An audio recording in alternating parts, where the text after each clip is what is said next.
हरियाणा के मुख्यमंत्री मनोहर लाल खट्टर आज गांव खड़क मोगोली का दौरा किया और राजीव कॉलोनी, इंदिरा कॉलोनी के में झुग्गी झोंपड़ियों में रह रहे लोगों के पुनर्वास के संबंध में जगह का निरीक्षण किया।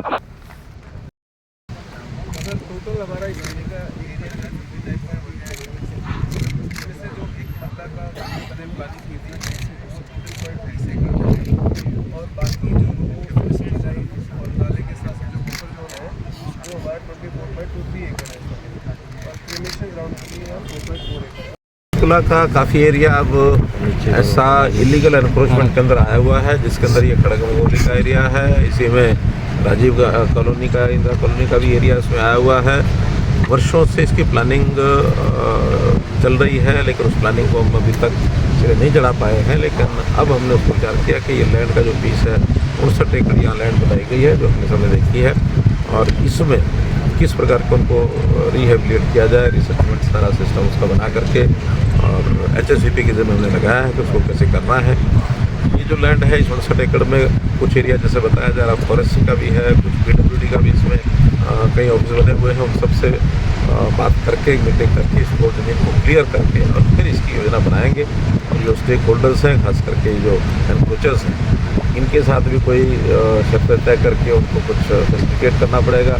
कुछ पैसा उनके द्वारा लगवाएंगे, कुछ सरकार लगाएगी, आवश्यकता पड़ने पर बैंक से भी लोन लेकर उनको दिया जाएगा। और ये लगभग कितना 7,000 है, कितने 7,500 ऐसी ये झुग्गीज़ हैं जो आइडेंटिफाई की गई थी उस समय, उनको सबको इसका लाभ जो है वो मिल सकेगा। साथ ही घग्गर एरिया में कुछ लैंड ऐसी है जो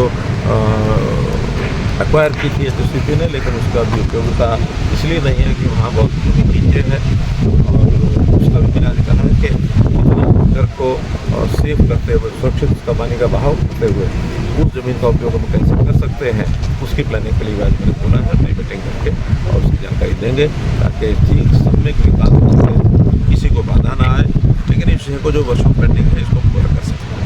सर, स्लम को लेकर जैसे अगर बात करें पंचकूला तो चलो सर 3-4 कॉलोनियाँ होंगी, फरीदाबाद में बड़ी कॉलोनियाँ हैं, गुरुग्राम में है, पूरे प्रदेश के अगर परिदृश्य से देखें उनको लेकर कोई बड़ी प्लानिंग की पूरे हरियाणा में जो स्लम फ्री है उसको किया जा सके, इस तरीके से कोई बड़ी प्लानिंग? देखिए, वैसे तो ये हर शहर की अपनी अपनी प्लानिंग बनेगी, क्योंकि किस शहर में कितनी ज़मीन अवेलेबल है और किस शहर में किस टाइप के वो लोग हैं।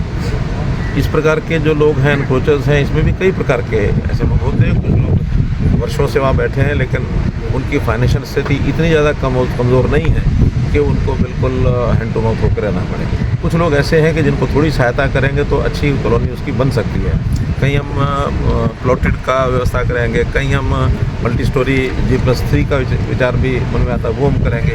आज प्रातःकाल में चंडीगढ़ का जो रीसेटलमेंट 2012 में हुआ था, फिर बाद में 2020 में हुआ, वहाँ धनास का एरिया है या मलोया, दोनों कॉलोनीज हमने स्पीकर साहब और मैं आप लोग गए थे केवल इसी पर्पज़ के लिए कि उनको कोई कठिनाई या कोई है रेजिडेंट्स को तो उनकी जानकारी मिल जाए।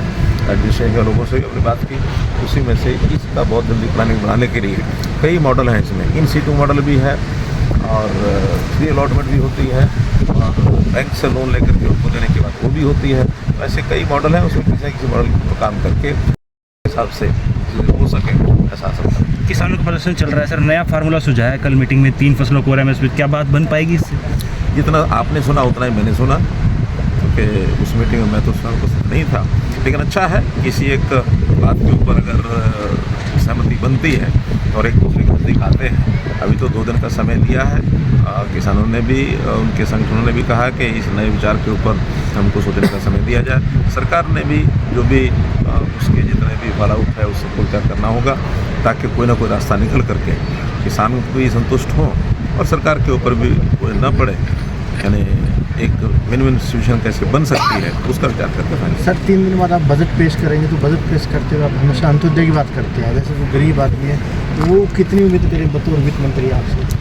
देखा जाए तो आज का ये मेरा भ्रमण है उसी कारण से ही है कि इन गरीबों को भी सुविधापूर्वक इनके मकान बना के दिए जाए, और अंत्योदय की बात करते हैं, लोकहित की बात करते हैं। निश्चित रूप से इस बजट में उसकी झलक मिलेगी, फाइनली पेश हो जाएगा तब बात करें। सर, आखिरी सवाल, राष्ट्रीय परिषद की बैठक हुई दिल्ली में 2 दिनों की, अधिवेशन में क्या कुछ निकला सर?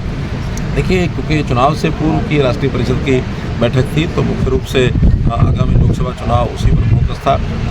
नीचे से नीचे की इकाई पर कैसे तैयारी की जाए, बूथ के ऊपर तैयारी। हमारी तैयारी वैसे तो सब पार्टियों से सबसे ज़्यादा है, लेकिन फिर भी एक रेगुलर एक रूटीन भी है और वैसे भी लगातार इन चीज़ों को संभालते रहना चाहिए। हम हर बूथ से आगे बढ़ना तक जा चुके हैं, लेकिन ये जो समय तैयारी का है इसमें सब लोग लगे हैं। और जो हमारा टारगेट है बीजेपी 370 पार और एनडीए 400 पार, इस टारगेट को लेकर के चले हैं और निश्चित रूप से उसको पूरा करेंगे, हमारा विश्वास है। हरियाणा में टारगेट सर 10 का 10। धन्यवाद।